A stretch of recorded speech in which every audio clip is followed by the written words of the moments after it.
नमस्कार दोस्तों, नवरात्रि का आरंभ होने जा रहा है। नवरात्रि एक धार्मिक पर्व न होकर के एक आध्यात्मिक पर्व भी है। नवरात्रि हमारी मानसिक शुद्धि के लिए भी बहुत ज्यादा जरूरी है, हमारी आध्यात्मिक प्रगति को बढ़ाने के लिए भी बहुत ही ज्यादा जरूरी है। इसीलिए नवरात्रि पर आप सभी को माता रानी की आराधना कैसे करनी है, नवरात्रि कौन से दिन से आरंभ हो रही है, क्या विशेष मुहूर्त रहेगा घट स्थापना का, किस तरह से नवरात्रि पर माता रानी की पूजा करनी है, ये सारी जानकारी मैं आपको देने वाला हूं। अंत तक देखिएगा ताकि कोई भी चीज आपसे मिस ना हो जाए। नवरात्रि के 9 दिन बहुत ही ज्यादा महत्वपूर्ण होते हैं और इस बार ये नवरात्रि 9 दिनों की ना होकर के 10 दिनों की होने वाली है। नवरात्रि पर हमें कुछ नियमों का पालन जरूर करना चाहिए। कौन से हैं ये नियम, एक एक करके आप भी इन नियमों को नोट कर लीजिए। सबसे पहले कहा जाता है कि नवरात्रि में किसी भी तरह की नेगेटिव गतिविधियों में अपने आप को नहीं उलझाना चाहिए। काम, क्रोध और वासना से पूरी तरह से दूरी बना करके रखनी चाहिए। सात्विक भोजन आपको ग्रहण करना चाहिए और लेट नाइट भोजन गलती से भी ना करें, ऐसा कहा जाता है। कहते हैं कि आत्मिक शुद्धता, शारीरिक शुद्धता और मानसिक शुद्धता का पालन इस नवरात्रि में आपको जरूर करना चाहिए। कुछ लोगों के लिए कहा भी जाता है कि बहुत ज़्यादा आप लेट नाइट तक जब बातें करते हैं, इधर उधर टाइम पास करते हैं, तो वो समय अगर आप आध्यात्मिकता में लगाएं, अगर आप माता रानी की भक्ति में लगाएं, तो आपको और अच्छे रिजल्ट प्राप्त होते हैं। नवरात्रि में जितना हो सके बाल काटने से बचिए, नाखून काटने से बचिए, क्योंकि नवरात्रि के 9 दिनों में इन चीज़ों को अच्छा नहीं माना जाता। इसके अलावा नवरात्रि में आप सभी मांस मदिरा से भी अपने आप को दूर रखें। किसी भी तरह की गलत गतिविधि और किसी भी तरह की अपशब्द बोलने की अगर आपकी आदत है तो उससे भी आप अपने आप को दूरी बना करके रखें। जितना हो सके सात्विक भोजन और सात्विक वाणी आप जितना साथ में रखेंगे उतना आप सभी के लिए अच्छा रहेगा। तो ये कुछ बेसिक्स नियम है और इसी के साथ साथ 2 इंपॉर्टेंट चीजें। घर की साफ सफाई बराबर होनी चाहिए, घर बिल्कुल भी आपका गंदा ना रहे, और इसी के साथ साथ किचन खासकर ज्यादा साफ होना चाहिए।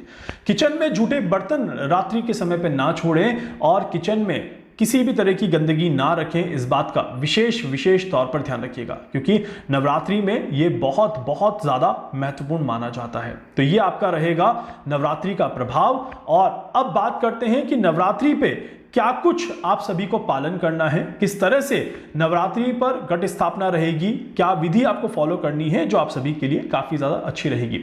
शारदीय नवरात्रि का जो आरंभ हम सभी को देखने को मिलेगा, ये सितंबर के इस महीने में 22 सितंबर 2025 को देखने को मिलेगा। 22 सितंबर 2025 को शारदीय नवरात्रि आरंभ हो जाएगी और 2 अक्टूबर 2025 को हम सभी दशहरा सेलिब्रेट करेंगे। तो 22 तारीख से लेकर के 1 अक्टूबर तक हम सभी नवरात्रि मनाते हुए नजर आएंगे।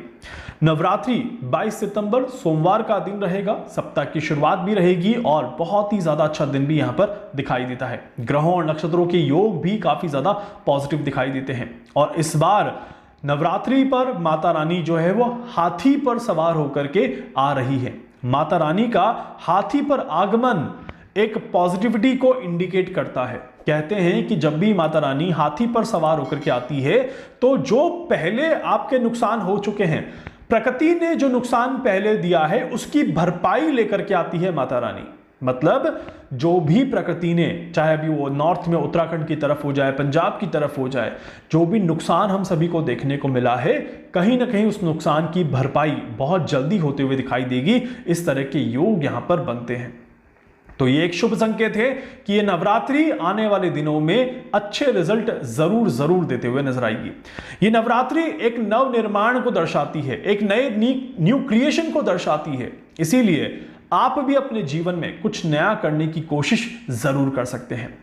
नवरात्रि में हर व्यक्ति अपने हिसाब से माता रानी को प्रसन्न करने की कोशिश करता है। कुछ लोग एक समय भोजन का व्रत रखते हैं, कुछ लोग पूरे दिन में उपवास रखते हैं और किसी भी तरह का भोजन ग्रहण नहीं करते, कुछ लोग एक फल का व्रत रखते हैं, कुछ चप्पल जूते नहीं पहनते, चप्पल जूते त्यागने का व्रत रखते हैं, और कुछ लोग पूरे दिन और पूरी रात साधना में बैठने का व्रत रखते हैं। हर एक व्यक्ति का अपना भक्ति और शक्ति को प्रसन्न करने का एक तरीका है, और आप भी अपने हिसाब से नवरात्रि में जैसा आपको उचित लगे, जैसा आपके अंदर सामर्थ्य है, जैसी आपकी अंदर की आत्मा आपको निर्देश दे, वैसे आप इस नवरात्रि का पालन करें। इस बात का ध्यान रखिएगा।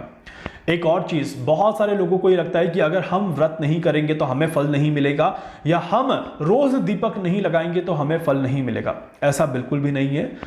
अगर किसी कारणवश आप माता रानी को रेगुलर पूजा नहीं कर पा रहे हैं 9 दिन में, जब आपको समय मिल रहा है तब कर पा रहे हैं, या नहीं कर पा रहे 9 दिन तक, तो भी कोई दिक्कत नहीं है।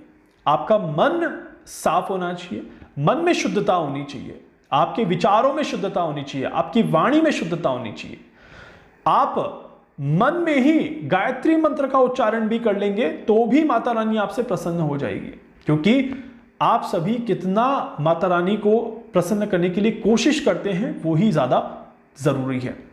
तो अगर आप सभी किसी कारण से पूजा अर्चना नहीं भी कर पाते, कलश स्थापना नहीं कर पाते, माता रानी की प्रतिमा को स्थापित नहीं कर पाते, कोई बात नहीं, बट मन में माता रानी को याद जरूर करते रहें। मन में माता रानी के भाव को जागृत रखिए, आपके सारे काम बनते हुए नजर आएंगे और माता रानी का आशीर्वाद आप सभी को मिलते हुए नजर आएगा। आपसे भी रिक्वेस्ट है, जैसा आपको उचित लगे और जैसा आपके मन की भावनाएं आपको करने के लिए कहे, वैसी भक्ति आप माता रानी की जरूर करें। चलिए देखते हैं कि शुभ मुहूर्त क्या है। 22 सितंबर 2025 को सोमवार के दिन में 2 शुभ मुहूर्त दिखाई देते हैं जब आप घट स्थापना और माता रानी की प्रतिमा की स्थापना करें। कलश स्थापना बहुत ही ज्यादा महत्वपूर्ण है, इस बात का ध्यान रखिए। 2 शुभ मुहूर्त दिखाई देते हैं। सुबह 6:10 से मुहूर्त आरंभ हो जाएगा और सुबह 8 बजे तक ये मुहूर्त रहेगा।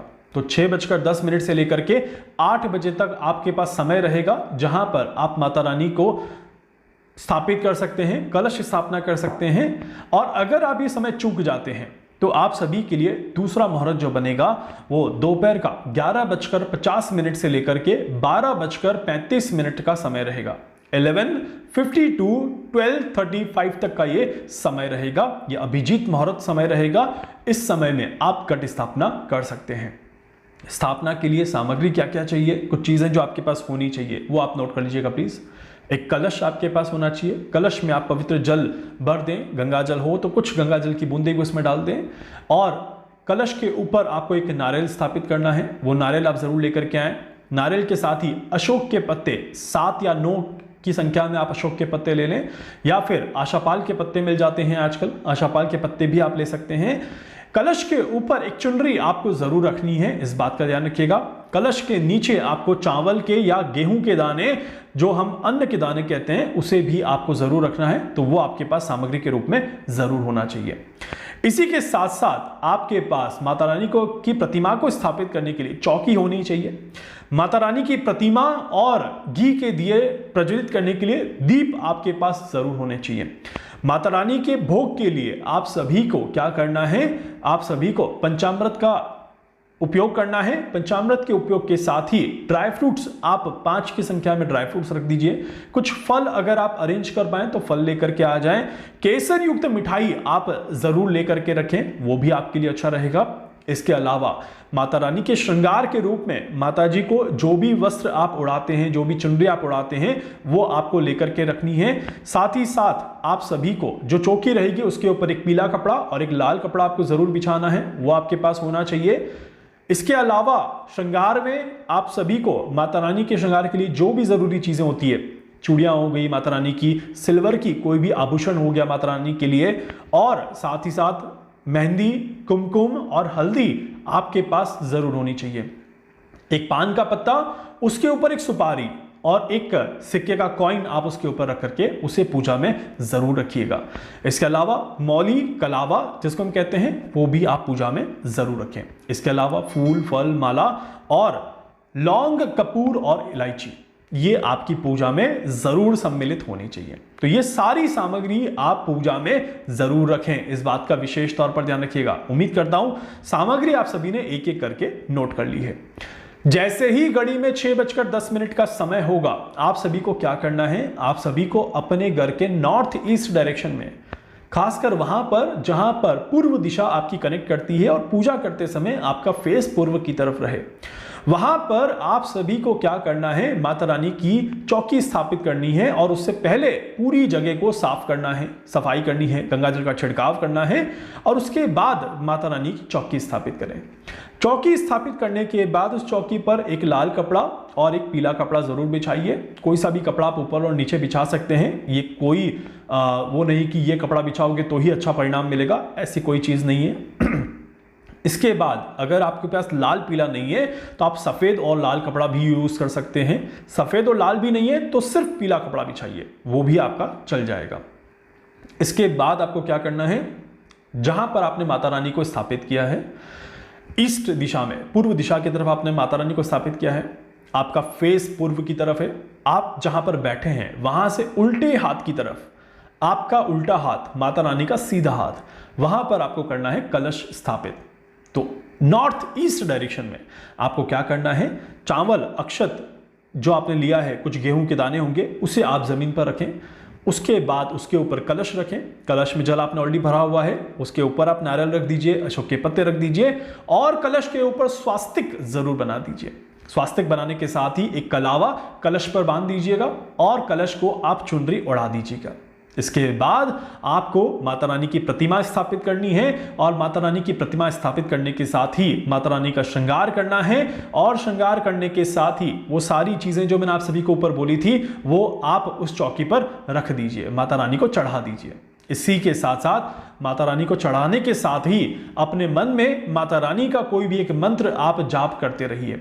खासकर इस विशेष मंत्र को ओम एम रीम क्लीम चामुंडाय विच्छे, इस मंत्र को जरूर जाप करिएगा। कम से कम 21 बार आपको इस मंत्र का जाप करना है और साथ ही साथ आप सभी को प्रार्थना करनी है कि 9 दिनों तक, खासकर इस बार 10 दिन है, माता रानी आपके घर पे विराजमान हो और आपको सुख और समृद्धि देती रहे, किसी भी तरह की कोई कमी आपके घर में ना देखने को मिले।